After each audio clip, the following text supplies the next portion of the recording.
우리가 예수님을 영접하고 구원을 이루어가는 중에 피할 수 없는 것이 있어요. 그것은 이 세상이 말하고 이 세상이 우리에게 주입한 가치관을 하나님 나라의 가치관, 하나님의 생각으로 바꾸는 것입니다. 한국교회 트렌드 2025라는 책에 나와 있는 조사 결과를 보니까 우리나라 크리스천 청년 중에 가장 큰 관심사는 진로와 직업이었습니다. 두 번째는 연애와 결혼과 의외로 출산이었습니다. 자녀 양육. 여러분도 마찬가지일 거라고 생각을 해요. 진로, 직업 굉장히 중요하죠. 뭐 보니까 오늘 너 퇴사했잖아. 제 앞에 있는 너 퇴사했잖아. 아니야, 나 퇴사 아니야. 했나 막. 그런데 퇴사 중요하고요. 입사 중요하고요. 그리고 내가 뭐 해먹고 뭐 벌어먹고 살까 굉장히 중요한 문제입니다. 걱정이 없으시죠, 여러분? 일단은 잘 될 거야라는 생각이 있을 수도 있지만 여러분들 먹고 사는 게 너무 중요해요. 그거는 부인할 수가 없습니다. 그리고 결혼을 한다면 몇 살에 결혼하는 게 가장 좋을까? 제가 물어보니까 여기 주 청년층이 20대 후반에서 30대 초반이래요. 한번 들어보세요. 20대 후반에서 30대 초반. 거기는 무슨 부류예요? 젊은 부류? 오버. 아니, 20대 초반. 좋습니다. 20대 초반 학생들이구나. 다시 한번 들어보세요. 30대, 20대 후반, 30대. 네. 예, 감사합니다. 참 좋은 나이네요. 제가 이 교회에서 부천기둥교회에서 전도사 할 때가 20대 후반에 30대 초반이었는데, 예, 그때 참 좋은 나이. 그때 저는 뛰어다니는 아이가 하나 있었습니다. 제 아들 큰 아들이 있었고요. 좀 일찍 결혼했죠. 예, 좀 일찍 결혼했는데 여러분 언제 결혼하는 게 좋을까? 그 나이를 여러분들 생각하고 계세요? 우리 슬예 집사님, 김슬예 집사님 되셨어요. 언제 되셨어요? 작년에 나이가 32, 셋? 그 느낌 딱 보니까 뭐 92, 93, 94 그쪽인데 예. 언제 결혼이 가장 좋을까요? 집사님 생각할 때? 상대가 있으면 상대가 없어서 아니 없으면 결혼을 못하는 것이 늦어지는 게 아니죠. 그렇잖아요. 그 상대가 안 생기면은 진짜로 결혼 안 해요? 바울같이 머리도 벗겨지고 바울같이 요즘 미혼 청년들 바울 엄청 찾는데 우리 바울 사도 바울 왜 이렇게 찾죠? 그분은 좀 다른 뜻이 있었던 것 같은데. 자, 한번 물어봅시다. 25살 이전에 결혼하는 게 좀 좋을 것 같다. 나이로 한번 생각을 해보면 없어요? 25살 이전. 수정 집사님은 25살이 훨씬 지났는데 뭐 죄송할 것까지는 없어요. 제가 하지 말라는 게 아니어서. 자, 그러면은 30 이전. 자, 그러면은 30대 초반 31, 32, 33이 딱 좋을 것 같다. 왜 이렇게 많아? 그러면은 34, 35, 36 정도면은 좋을 것 같다. 여기서부터 그러면은 지금 딱 얘기하는 게 31, 32, 33. 우리 김슬애 집사님이 지금 결혼해야 되겠네요. 딱 좋은 나이네요. 예. 상대가 있어야 된다. 얼마나 벌어놔야지 결혼할 수 있을까? 그 상대가 돈이 있어야 되나요? 없으면요? 그렇죠. 없는 사람은 내 상대가 아니죠. 그럴 가능성도 굉장히 높습니다. 혹시 여러분 이 문제에 대해서 다 생각을 하고 계시는데 그 생각 가운데 얼마나 하나님 나라의 가치관으로 그 문제에 대해서 생각을 하고 있는지 한번 얘기를 해봤으면 좋겠습니다. 일단 먼저 또 질문을 드릴게요. 크게 부자라고 할 수는 없지만 돈 걱정 안 하고 적당히 여가 생활을 지키면서 1년에 한 번 정도는 가족들과 여행 다닐 수 있고 자녀들을 교육할 수 있을 정도의 소득 수준이 어느 정도라고 생각을 합니까? 이름을 스레전 집사님밖에 몰라서 우리 김스레 집사님 얼마 정도 돼야지 이 정도를 할 수 있을까요? 딱 해요. 연봉, 부동산, 예금, 주권, 주식, 채권, 코인, 펀드 등 유동성 자산 이렇게 세 가지로만. 연봉은 어느 정도? 부동산은 얼마 정도 갖고 있고? 돈 모은다면서요? 상대랑 같이 모은다면 없으면은 생각 안 해보셨어요?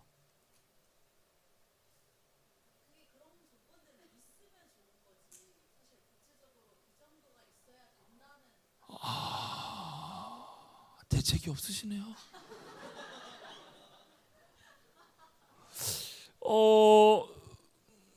이름이 기억이 안 나는데 봐. 예. 연봉.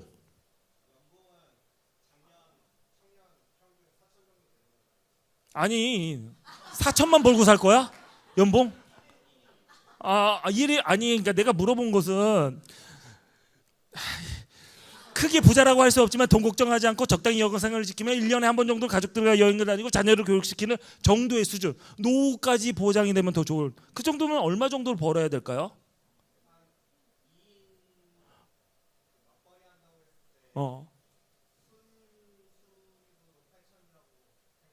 8천.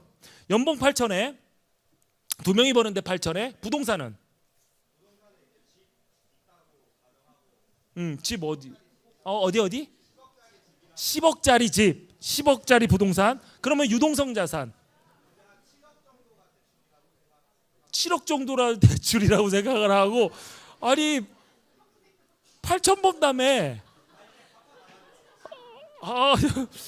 와, 그러면은 유동성 자산은 아예 없겠네요.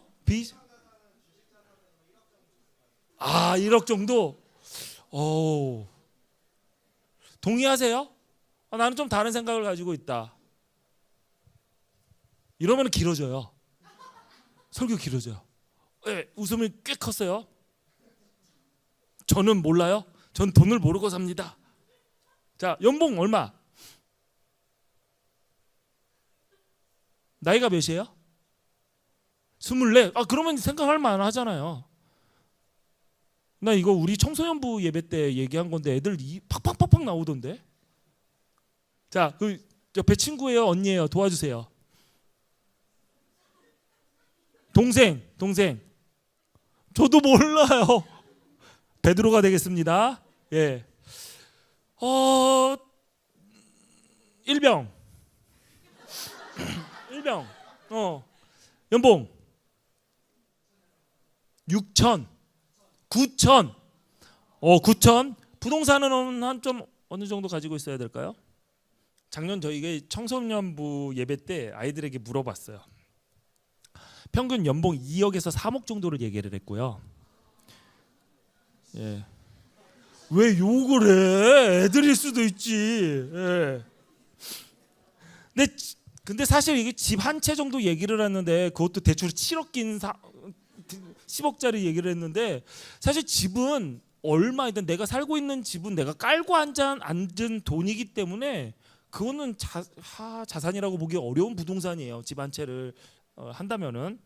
그러니까 저는 부동산에서 여러분 뭐 여기 땅을 한다든가 아니면은 건물을 매입해서 투자를 한다는 얘기를 좀 할 줄 알았는데 여기 부천이라는 동네는 굉장히 소박하고 모든 것에 감사가 넘치는 동네 같아요. 우리 아이들이 청소년 아이들이 연봉은 2억에서 3억 정도, 집은 한 채 작아 소박하게 한강뷰에 50평대를 얘기를 했고요. 시세로 보니까 60억 정도 되더라고요. 유동성 자산은 노후까지 생각하면 50억 얘기를 했습니다. 넉넉하진 않지만 아껴 쓰면 돈 걱정하지 않으면 살 수 있을 것이다. 근데 사실 이게 물타기가 좀 있었어요. 누가 하나가 2억을 딱 때리니까 그 밑으로 내가 쟤보단 하면서 2억 밑으로 안 나오는 거야. 한 명이 그때 딱 대학교 막 들어간 20살짜리 여자아이가 저는 소박하게 한강뷰 50평 하니까 다른 친구들도 다 한강뷰를 벗어나죠. 천안에서는 한강이 안 보여요. 네, 한강이 없어. 근데도 한강뷰 얘기를 하더라고요. 유동성자 50억. 그래서 너네들 50억의 규모가 얼마나 아냐, 얼마인 줄 아냐. 그런데 일단 이 정도는 있어야지 그래도 노후까지는 되지 않을까라고 얘기를 합니다. 현실감이 없는 아이들이니까 그런 얘기가 나오겠죠. 그런데 여러분, 우리가 생각하는 숫자에 못 미치면 형편이 어렵고 가난한 것이고, 그 숫자가 넘으면 넉넉하고 부자라고 생각할 수 있을까요? 살아보니까 돈은 있어도 없어도 늘 부족한 것 같습니다. 제가 2010년에 천안기둥교회를 개척했을 때 저희 3인 가족, 제 아내와 저희 큰아들, 그때는 이제 둘째 셋째가 없었습니다. 그 세 가족이 80만 원 가지고 살았습니다. 예. 지금 저는 천안에서 가장 큰 음악학원 3개를 운영하는 음악학원 원장이기도 합니다. 네, 원장이에요. 그래서 사업이에요. 교육 사업을 하고 있어요. 그래서 이유는 돈을 벌기 위해서가 아니라 교회를 건축을 했는데, 이 건축한 교회를 잘 하기 위해서 돈이 필요해가지고, 말 그대로 이자를 내야 되잖아요. 상환도 하고. 그래서 뭐 사례가 나오는 것도 아니고, 그래서 제가 할 수 있는 게 저희 처남과 저희 아내 이제 다 음악 전공한 해서 가족 음악 학원을 차린 거예요. 그래서 분점이 아니라 이렇게 지점인가요? 이렇게 내 가지고 지금 3개 정도를 운영을 하고 있습니다. 그래서 돈을 80만 원을 가지고 세 가족이 살았던 때보다, 이제는 5가족입니다. 저희는 자녀가 3명이에요. 그런 보다 더 많이 풍족하게 몇 배, 몇십 배 더 많은 돈을 만짐지나. 그런데 똑같습니다. 제가 입는 양복은 최고의 브랜드 에스티코라고 17만 원이면은 살 수 있는 양복을 사서 입습니다. 80만 원 가지고 생활할 때나 그 이유나 똑같습니다. 비싼 거 먹지 않고요. 좋은 옷 안 입고 그냥 그렇게 똑같이 살고 있습니다. 그 돈이라는 것이, 그런데 저희 요번에 그저께인가요? 저희 둘째 딸이 아빠 우리 너무 가난한 것 같아요. 그런 거예요. 왜 목사님들은 이렇게 가난하게 살아야 돼요? 아니, 지가 쓰는 돈이 얼마인데, 지가 돈 안 쓰면 우리는 떵떵거리고 살 수 있을 것 같은데, 여기저기 아파가지고 병원에 눈, 허리 돈 들어가는 병원비만 해도 교육비도 많은데 자기 가난하대. 그래서 너만큼 쓰는 애가 네 또래는 없을 거다 할 정도로, 너 부자야, 네가 다 갖다 쓰니까. 사실 돈을 버는 것보다 쓰는 게 더 중요합니다. 그런데 우리는 돈을 버는 것에 더 집중을 하죠. 이 세대는 많은 사람들이 얼마를 벌어야 될까, 얼마나 더 벌 수 있을까, 버는 것에 얘기를 해요. 목사님 돈이 없어서 그렇지 돈만 있으면은 이런저런 계획 다 있습니다. 그렇죠. 저도 로또가 된다면 이것저것 계획은 많습니다. 그런데 로또 1등이 되기를 바라면서 로또는 사지 않는 아이러니한 생활을 계속하고 있죠. 자, 이럴 때 가장 불편한 말씀이 있습니다. 마태복음 6장 26절입니다. 공중의 새를 보라, 심지도 않고 거두지도 않고 창고에 모아들이지도 아니하되 너희 하늘아버지께서 기르시나니 너희는 이것들보다 귀하지 아니하냐. 믿으십니까? 믿지만 불안하죠. 진짜 새 모이만큼 주실 것 같아서 불안합니다. 왜 돈을 많이 벌어야 된다, 돈이 있어야지 일을 할 수 있다, 그리고 안정되다라고 생각을 할까요? 돈이 있어야 힘이 있고 무슨 일을 할 수 있다고 믿기 때문입니다. 돈 없으면 무시당하고 어깨 펴고 살 수 없다라고 생각하기 때문이죠. 더 나아가 하나님의 일도, 하나님의 뜻도 돈이 있어야 할 수 있다라고 생각을 합니다. 물론 돈이 있어야 일할 수 있고요, 돈이 있어야 먹고 살 수 있습니다. 그걸 부인하는 것은 아니에요. 그런데 살아보니까 돈으로 해결되는 일이 가장 쉬운 일이라는 것을 깨닫게 되었습니다. 제가 목회를 하면서 개척한 첫 해 저희 교회는 천안기독교회는 교인이 없었습니다. 매번 수요일, 금요일 기도회, 수요일 예배, 새벽 기도에 나와도 아무도 없었습니다. 그때 저희 둘째 딸아이가 입양돼 가지고 저희 가정에 왔기 때문에 너무 70일 된 아기를 데리고 그 추운 교회에 나올 수가 없어서 저 혼자 나왔어요. 그 오기 전에는 저랑 뭐 저희 아내랑 그리고 6살 된 아들이랑 이렇게 나와서 그냥 수요일 날 예배 드리고, 우리 아내가 이제 피아노 전공했으니까 건반 치고 나 기타하고 뻘겋게 빈 의자에다 대고 할렐루야 찬양합시다 하면서 세상 창조주 하면서 딱 째려보는 거예요. 빨리 쫓아오라고. 그래서 그런 적도 있었어요. 아니 왜 이렇게 빨리빨리 못 쫓아와, 예배 중에 아무도 없으니까 싸우는 거야. 아니 반주를 왜 그거밖에 못해? 음악을 전공했다면서 그거밖에 못해. 그러니까 갑자기 피아노도 못 치는 게 무슨 음악을 알아? 하면서 야 내가 어이가 없어가지고 내가 성경을 모른다고 하면은 목사님이 그러니까 가만히 있겠지만 음악도 쥐뿔도 없는 게 나보고 음악을 모른다고 하네 하면서 딱 갔어. 전교인이 나가버린 거예요, 예배 중에. 이 설교를 어떻게 해야 되나. 한참 설교하고 있으니까 들어오더라고요. 그럴 때 또 애매한 거예요. 이거 어디서부터 다시 해야 되나. 아무튼 그렇게 살아갔죠. 근데 저의 기도, 제가 아직까지 그런 웃긴 기도를 해본 적이 그때 빼고는 없는데요. 그때 전세 자금을 빼가지고 교회를 개척을 하고 좀 통장에 남은 몇천 남은 게 있었어요. 기도를 할 때 그랬어요. 하나님, 제 통장에 몇 천이 있는데 인당 1,000 바꿉시다. 내가 1,000만 원 헌금할 때, 그러니까 내가 뭐 5천만 원 헌금하면 5명만 보내주십시오 하면서 웃었습니다. 이런 바보 같은 기도가 어디 있나. 모든 것이 하나님의 것이고, 그러면은 아예 그 돈 가지고 사람들 사서 앉히면 되지 않습니까? 그건 또 안 되더라고요. 여러분, 돈 받고 여기에 알바로 방청객으로 앉아 있는 거 아니잖아요. 그것도 어렵더라고요. 그래서 돈 갖고 사람 사서 영혼을 살 수 있다면, 양을 살 수 있다면 돈이 가장 쉬운 거구나. 돈으로 하는 일이 가장 쉬운 거구나. 자녀를 키워보니까 아무리 돈 주고 가르치고 먹이고 그래도 안 먹는 애는 안 크고요, 병 걸려도 안 낫고요, 가르쳐도 안 배우더라고요. 여러분들 가운데 공부를 못하신 분들, 성적이 안 좋으신 분들, 엄마가 안 가르쳐서 그럴까요? 어찌됐든 돈으로 우리가 가고 싶은 학교 살 수 있다면 여러분들 열심히 돈 벌었겠죠. 그래서 갔겠죠. 돈으로 되는 일이 안 됩니다. 되는 것이 없어요. 돈 갖고 하는 일이 가장 쉽다는 생각이 들었어요. 그 능력이 없는 돈이라 할지라도 나를 먹고 살게 해주지는 않을까? 근데 예수님께서 요한복음 4장 34절에 이렇게 말씀을 하셨습니다. 나의 양식은 나를 보내신 이의 뜻을 행하며 그 일을 온전히 이루는 것이다. 양식이 있어야 하나님의 뜻을 행하는 것이 아니라 하나님의 뜻을 행하는 것이 나의 양식이라고 한 거예요.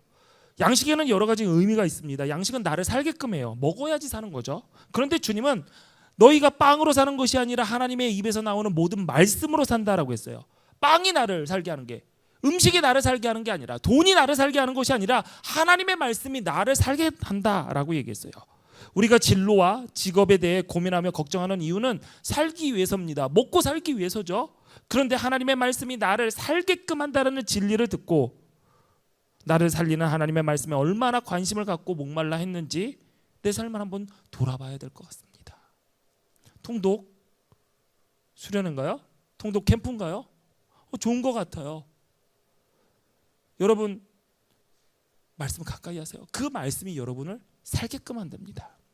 자, 양식이 생존을 위한 기능만 한다면 여러분 살면서 이런 말은 하지 않을 것입니다. 맛있는 거 먹고 싶다. 내가 먹고 살기 위해서 살기 위해서 먹습니다라는 사람은 맛집 찾아갈 필요가 없어요. 맛에서 기쁨을 느끼는 거 우리가 무시하지 못합니다. 필수 영양소가 들어가 있는 맛과 상관없는 음식을 주기적으로 내 몸에 투입하는, 그렇게 여러분 평생을 살고 싶습니까? 아니면 맛있는 음식 드시면서 살고 싶습니까? 그렇죠. 양식은 기쁨이기도 합니다. 또 양식은 보람이기도 합니다.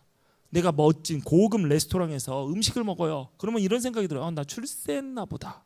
나 출세한 것 같아. 또 양식은 교제의 수단이기도 합니다. 함께 먹으면서 친해집니다. 한 번 밥 먹은 사이와 그렇지 않은 사이는 비교할 수가 없죠. 요한복음 4장 34절. 나의 양식은 나를 보내신 이의 뜻을 행하며 그의 일을 온전히 이루는 이것이니라. 하나님의 뜻을 이루는 것이 나의 양식이 된다는 이 진리를 받아들이면 나머지 나의 삶은 자연스럽게 정렬이 됩니다. 하나님의 뜻을 이루는 것이 나를 살게 한다. 하나님의 뜻을 이루는 것이 나의 기쁨이다. 나의 보람이다. 나는 하나님의 뜻을 이루며 함께 교제한다. 이 땅에서 이렇게 살 수 있을까요? 걱정이 됩니다. 그래서 주님께서 우리에게 약속해 주셨어요. 그런즉 너희는 먼저 그의 나라와 그의 의를 구하라. 그리하면 이 모든 것을 너희에게 더하시리라. 주님이 책임지시겠다라는 약속입니다.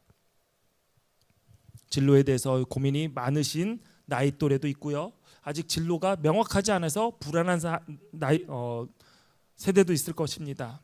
초중고 다닐 때 장래희망, 꿈, 진로 물어보면 대부분 직업을 이야기하죠. 제 큰아들이 중학생일 때 장래희망, 전공을, 꿈을 적어오라고 학교에서 뭐 이렇게 보내줬어요. 거기 보니까 학생이 원하는 희망과 부모가 원하는 희망을 적으라고 따로 되어 있더라고요. 학생의 장래희망을 이렇게 적었습니다. 존경받는 아버지. 그리고 부모님의 장래희망은 하나님 마음에 합한 사람. 그러고 학교에 보냈어요. 그때는 선생님이 다시 써오라고 돌려보냈습니다. 직업을 쓰래요. 그래서 교사, 공무원 썼습니다. 4년 후에 둘째가 같은 중학교에 진학했는데 또 받아왔어요. 학생의 희망, 하나님을 악기로 찬양하는 연주자. 자기가 이제 비올라 전공을 하고 싶다고 했던 때여서 그렇게 썼어요. 부모의 희망, 교사. 선생님이 다시 돌려보냅니다. 무슨 악기 전공 해가지고. 진로는 앞으로 나아가야 할 길, 앞으로의 삶의 방향을 말하는데 그게 왜 직업이에요? 이 자리에서 예배하는 우리 모두는 진로가 같습니다. 앞으로 나아가야 할 길, 천성을 향해 나아가는 길. 천성을 향해 우리는 전진해 나가는 순례자입니다. 앞으로의 삶의 방향, 아버지께서 온전하신 것처럼 나도 온전해지는 것. 내가 어떤 직업을 가지고 무슨 일을 해야 하나 너무 고민하지 마십시오. 하나님 나라를 위해서 어떤 일도 나는 할 수 있다라는 자세를 가지고 여러분이 주어진 배움의 기회, 붙잡을 수 있는 기회 붙잡고 하나님께서 열어가는 길에 순종하시기를 바랍니다. 아멘. 네. 여러분, 우리 솔직히 들어보세요. 나 사귀는 사람 있다. 사귀는 사람 있다. 한 24살. 예. 예. 사귄 사람이 하나, 둘, 셋, 넷, 4명밖에 없어요. 여기 연애 금지예요? 이 교회? 천안기둥교회는 연애 금지입니다. 예. 연애하지, 교회 내 연애 금지. 왜냐면 작은 교회에서 사귀다가 헤어지면은 둘 중에 하나 나가더라고. 너무 크니까 웬만하면 밖에서 사겨라라고 얘기합니다. 교회 내 연애 금지예요. 자, 되신 분 아까 몰라요? 네. 얼마나 사귀었어요? 1년 넘었어요? 그럼 언제까지 만날 거예요?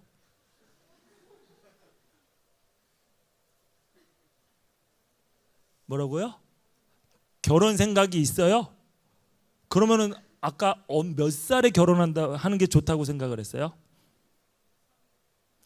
30 이전이요? 30 이전 정확하게 한 몇 살이면 가장 좋을 것 같아요? 29? 그러면은 5년을 묵혀야 되네요? 예, 그렇군요. 자, 한 명이 더 있었는데, 여성분들이 많이 사귀네요. 몇 년 만났나요? 4년 6개월, 6개월까지. 그럼 앞으로 몇 년 더 만날 거예요?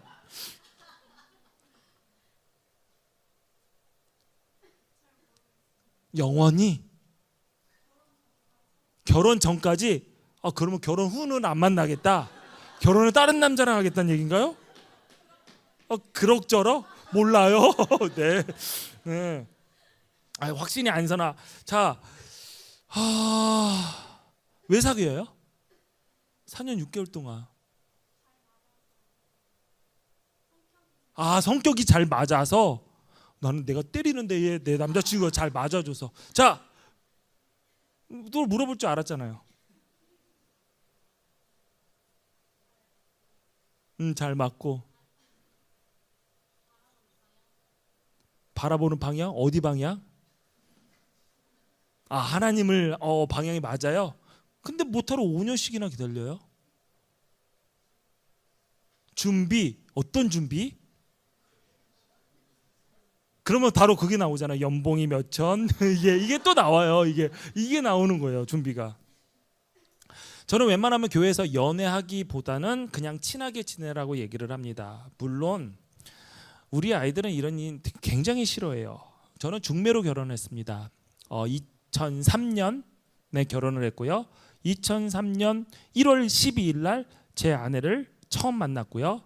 2003년 2월 23일 날 10번째 만나는 날에 결혼식장에서 만났습니다. 한 달 그 중간에 제가 분당에 있는 만나교회 청년부 전도사였기 때문에 수련회가 껴 있었어요. 그래서 수련회 갔다 오고 돌아보니까 결혼 준비가 다 돼 있더라고요. 그래서 한 달 만에, 한 달 조금 지나고 결혼을 했습니다. 그때 제 나이가 만으로 25살이었고요. 제 아내도 24살 만으로였을 겁니다. 예. 왜 놀래요? 제 통장에는 80만 원이 있었고요. 제 아내 통장에는 학원 원장이었기 때문에 조금 더 있었습니다. 집은 월세로 했고요. 15평짜리 방 2칸에 집에서 신혼집을 처음으로 시작했습니다. 예. 신기한가요? 중매로 결혼을 했습니다. 중매로. 이런 식으로 얘기하면 소개팅. 집안 어른의 소개팅으로 결혼을 한 거고요. 그래서 저는 왜 이렇게 일찍 결혼을 했냐? 이유가 있었습니다. 뭐냐면은 부모님들 간에 합의가 되어 있고요. 그리고 뭐만 결정하냐면 뭐 하면 되냐면 비전만 공유했으면 됩니다. 뭐를 공유했냐면 하나님을 나라를 향한 똑같은 꿈이 있는가 확인을 했고 그거를 확인한 그 여자가 결혼을 진행을 빨리 한 겁니다. 저는 그냥 철딱서니 없이 결혼한다고 좋아서 아싸 내 동기들 내 친구들 중에서 내가 1등이야 하면서 저 1등하는 거 좋아하거든요. 1등으로 결혼했습니다. 그렇게 결혼을 해서 지금 22년째 살아가고 있어요. 중매 좋아요. 중매 좋아요. 근데 이 교회는 다 연애더라고요. 감독님부터. 제가 보니까 오늘 식사를 하면서 목사님들하고 얘기를 했는데 정말 재밌었습니다. 여기 목사님들 다 교회에서 연애했어요. 김희중 목사님도 여자친구가 사모님이 됐고요. 안원선 목사님도 그렇고요. 다 그래요. 또 누구지? 권요한 목사님. 왜 이 교회는 신앙생활 안 하고 다 연애만 했네? 아무튼 그래요. 그러니까 여기서 연애하라는 거예요. 다 연애. 믿음의 교회 한 교회에서 연애하는 거 좋다. 근데 좀 위험한 게 있었던 것 같아요. 근데 아까 결혼을 왜 5년 후에 하냐, 그러니까 준비라는 얘기 있잖아요. 뭐가 준비가 돼야 될까요? 준비하신다고 그랬는데 직장이랑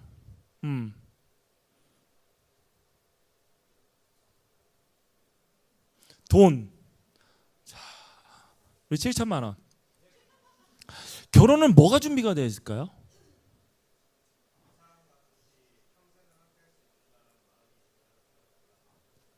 그 마음만 있으면 직업이 없어도 결혼할 수 있을까요?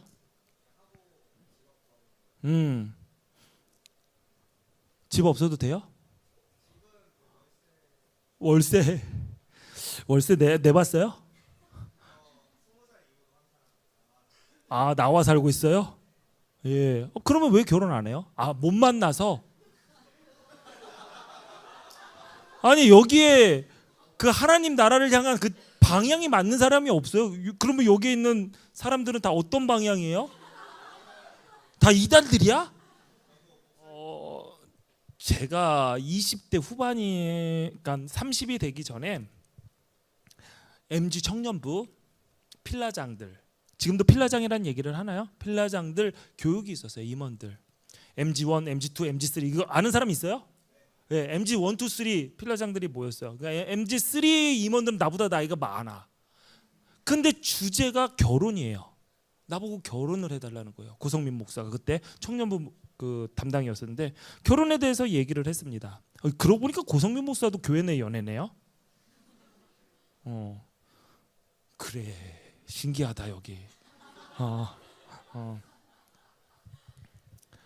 그때 제가 그 얘기를 했어요. 늦게 결혼하는 것은 불순종, 불신앙의 가능성이 매우 높다. 이유가 있어요. 결혼의 시기를 정하는 것은 내 삶의 주도권을 내가 쥐겠다라는 교만이에요. 내가 준비를 해야지, 직업이 있어야지, 얼마큼 벌어놔야지.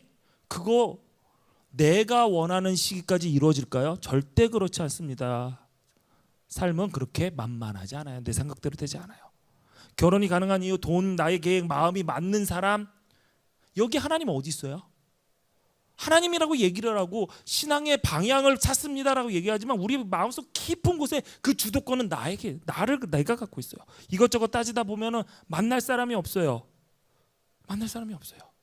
신앙 있는 사람, 교회 다니는 사람 만나겠습니다. 우리 교회 청년 중에서도 괜찮은 청년들, 신앙이 있는 사람들 만난다고 그러는데 항상 보면은 얘기를 해요. 목사님 저 결혼할 사람이 생겼어요. 그래 누구니? 목사님이 싫어할 여자예요. 그러면서 결혼을 하면서 얘기를 합니다. 뭐라고 얘기하면 넌 내가 싫어하는 여자인데 왜 나한테 와가지고 주례를 부탁을 하니?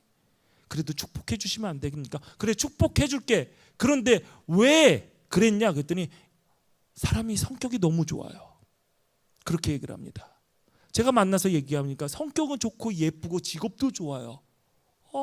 굉장히 아름다운 여성을 데리고 왔더라고요. 그런데 딱 보는데 하나님을 존중하는 게 하나도 없는 거예요. 목사의 말이 하나님 얘기가 나올 때마다 피식피식 웃는데 그냥 꿀밤을 그냥 팍 했으면 좋겠더라고요. 그렇게 결혼을 했어요. 신앙생활 잘할까요? 아니더라고요. 못하더라고요. 엄마가 우리 교회 집사님인데 좋아해. 마음에 드는 며느리 얻었다고. 그 전에 사귀었던 사람은 마음에 안 들었대요. 근데 신앙생활은 잘하고 있었던 여자예요. 뭐가 마음에 안 들었냐? 직업이 마음에 안 들었대요.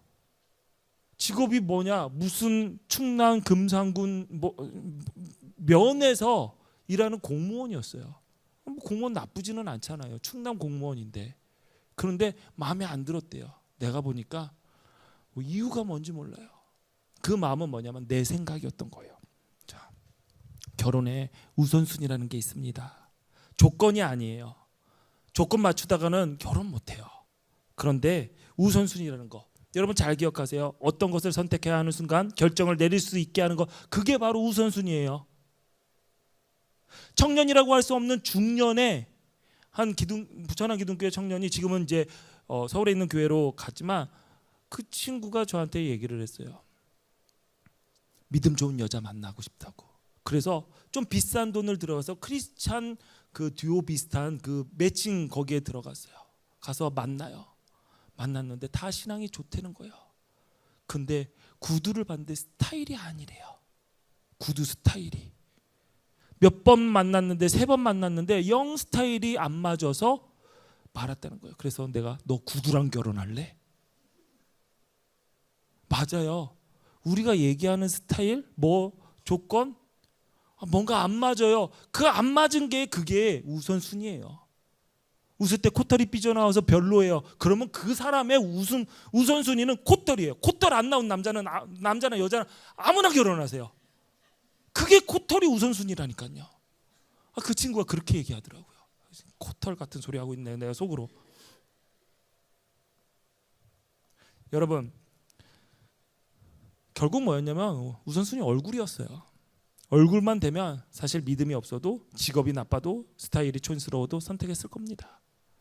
안 그래도 마음에 드는 여자가 나왔더라고요. 보기 좋게 차였습니다. 지도 얼굴이 안 되니까. 우선순위가 없어요. 많은 사람들이 사랑하는 사람과 결혼한다고 생각하는데 사랑은 웃기는 소리입니다. 사랑이 어떻게 변할 수 있어? 아니에요. 사랑은 떠나가고 변하고 식는 게 사랑이에요.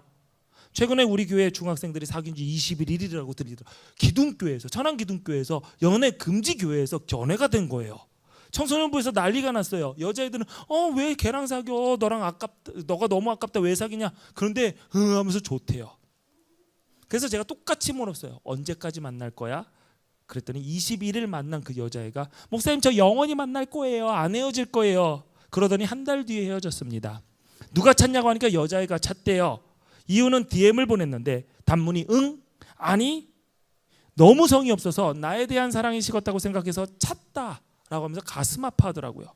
남자아이는 이렇게 얘기하더라고요. 뭔 말만 하면은 왜 그렇게까지 막 그렇게밖에 말을 못하냐라고 해서 그 여자아이를 잡지 않았다는 거예요.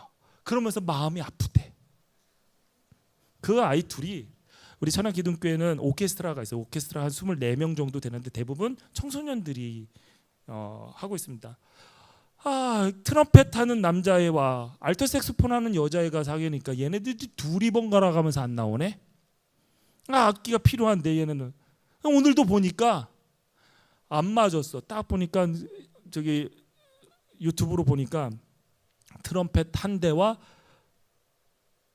알토 색소폰 한 대가 빠져 있어요. 얘네들 또 이러다 만날까봐, 교회에서 만날까봐 안 나오네. 그래서 제가 사귀지 말라고 그런 거예요. 좀 잘 사귀면 몰라도. 여러분, 인간의 사랑 뭐 영원하다? 사랑 영원할 것 같아요? 아니에요. 제가 결혼 주례를 자주 하는데 신랑 신부에게 이렇게 얘기를 합니다. 맹세를 할 때 죽음이 두 사람을 갈라놓을 때까지 사랑하겠습니까? 맹세하겠습니까? 묻지. 죽음이 두 사람을 갈라놓아도 영원히 사랑할 것을 맹세합니까? 라고 묻지 않습니다. 여러분, 여러분의 사랑은, 어떠한 사랑은 유효기간이 있는 거예요. 인간의 사랑은 유한한 겁니다. 만나면 헤어질 수 있어요. 그런데 알아가는 단계에서 안 맞는다고 판단하고 헤어진다? 그럼 뭐가 맞아야 되는 거예요? 성격, 취미, 사고방식, 생활방식, 내 마음에 맞는 거? 그런 사람이 어디 있습니까? 하나님의 뜻을 이루기 위해서 내가 누구와도 맞출 수 있다는 생각을 먼저 가져야 되지 않을까요? 꼭 사귀어야지 알 수 있을까요? 아닙니다. 안 사귀어도 연애하라 말하는 얘기를 하는 것이 아니라 이 시대에서 말하는 결혼과 연애에, 가정 이루는 일에 과연 하나님을 존중하고 있는가를 물어보는 것입니다. 교회 다니는 사람과 결혼한다, 신앙 있는 사람과 결혼한다, 이 조건 하나 추가한다고 하나님의 뜻을 존중한다? 말할 수 없는 거죠. 여러분 잘 들으세요. 결혼은 사랑하는 사람을 만나서 결혼하는 것이 아닙니다. 사랑하기 때문에 결혼하는 게 아니에요. 거룩한 가정을 이루기 위해서 결혼하는 것입니다. 다시 말할게요. 결혼은 사랑 때문에 하는 것이 아니라 거룩한 가정을 이루기 위해서 하는 겁니다. 자녀를 출산하고 입양하고 양육하는 것, 그 거룩한 가정이 하나님의 뜻을 이어나가기 위해, 그 거룩한 가정에서 다음 세대를 세우기 위해, 성경에서 말하는 하나님의 기업을 이어나가기 위해 우리는 거룩한 가정을 이루기 위해 결혼을 하는 것입니다. 그래서 그 믿음의 명문을 만들고 나와 내 자손이 대대로 하나님만 섬기는 그 비전을 이루기 위해, 그 비전을 함께 품은 동지, 배우자를 만나는 것입니다. 그래서 결혼하는 거예요. 천안기둥교회 남자 청년이 새 기도 제목을 쓴 것 중에 일부를 읽어드릴게요. 나이는 뭐 고만고만하는 나이예요. 네. 우리 교회는 20대 중반과 20대 후반이 없어요. 20대 초반과 30대 초반밖에 없어요. 중간이 뻥 떴어요. 근데 그럼 대충 나이가 나오죠. 이런 기도 제목을 제가 새해마다 기도 제목을 받아서 제가 기도를 하는데 이 기도 제목이 그냥 은혜가 되더라고요. 읽어드릴게요. 주님 보시기에 선한 가정을 이루고 싶습니다. 그러나 저는 주님처럼 사람의 마음을 보지 못합니다. 그래서 내가 선택하는 사람이 아니라 하나님께서 허락하시는 짝을 만나고 싶습니다. 주님이 저의 부족함을 채워 쓰신 것처럼 서로의 부족함을 사랑함으로 하나님 나라를 위한 비전으로 채워 주님의 뜻을 이루는 거룩한 가정을 이룰 수 있게 인도해 주세요. 혹시 이 기도 제목이 나의 기도 제목과 같다 하는 손 들어보세요. 네, 손 들어보세요. 이 남자 욕심나요? 네, 등 솟는 사람 이 남자 욕심 나요? 안 나? 그러면 우선순위가 뭐예요? 코털? 우리 교회 장로님 가정의 아들입니다. 수학교사고요. 네, 얼굴 보여드리겠습니다. 예, 지워주세요. 미안하다 정훈아. 허락 안 받고 가져왔습니다.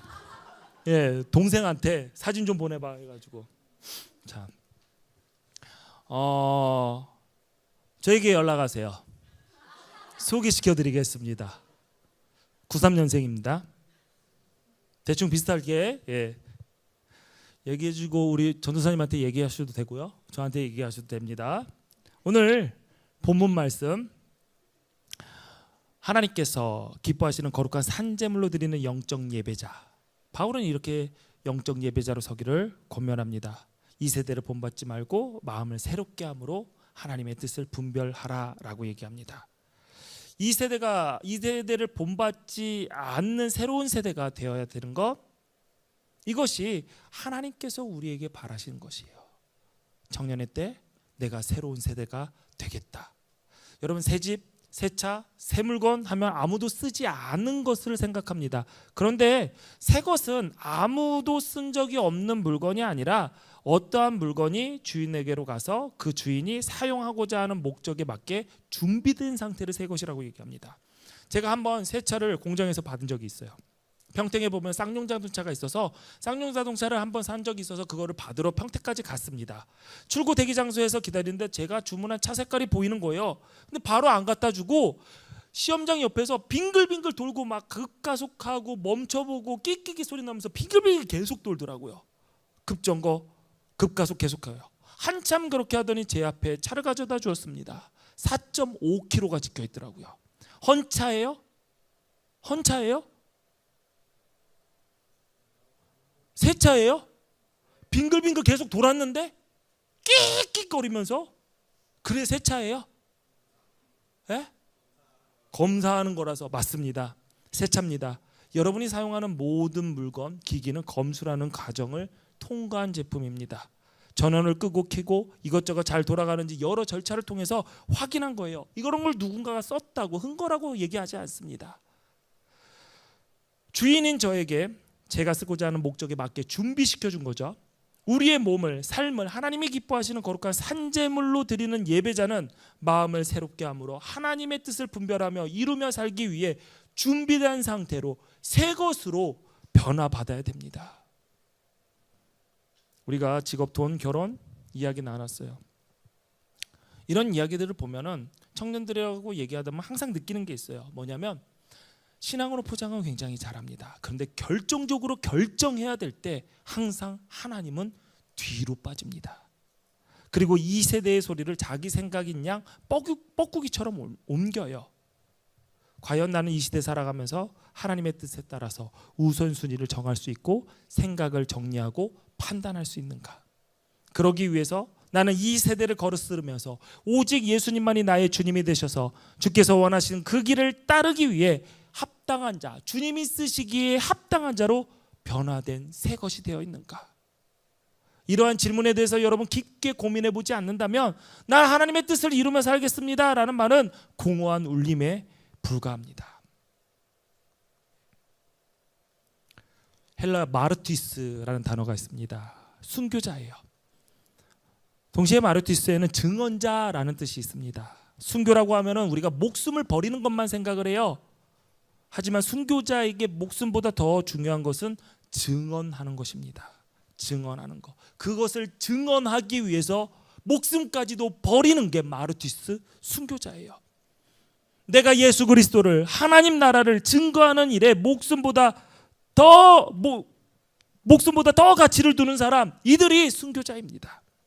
하나님은 우리를 증인으로, 제자로, 동시에 순교자로 부르셨습니다. 그리고 우리를 통해 이 세상을 향한 하나님의 사랑을, 예수 그리스도에 향한 구원의 신비를 증언하게끔 하셨습니다. 여러분, 내 뜻이 아닌 하나님의 뜻, 내 생각이 아닌 하나님의 생각, 나를 드러내기 위해 목소리를 높이는 것이 아니라 주님의 진리를, 복음을 확산하기 위해 소리를 높이고, 내 성질대로 살아가는 것이 아니라 주님의 성품으로 살아가고, 그리하여서 내가 사는 것이 아니라 나를 사랑하사 나를 위하여 십자가에 달려 죽으신 하나님의 아들을 믿는 믿음 안에서 살아가는 삶, 나는 죽고 예수를 드러내며 증거하는 삶, 그것이 십자가의 길이고 순교자의 삶이라는 사실을 우리는 기억해야 됩니다. 여러분, 그 길 담대하게 걸어가십시오.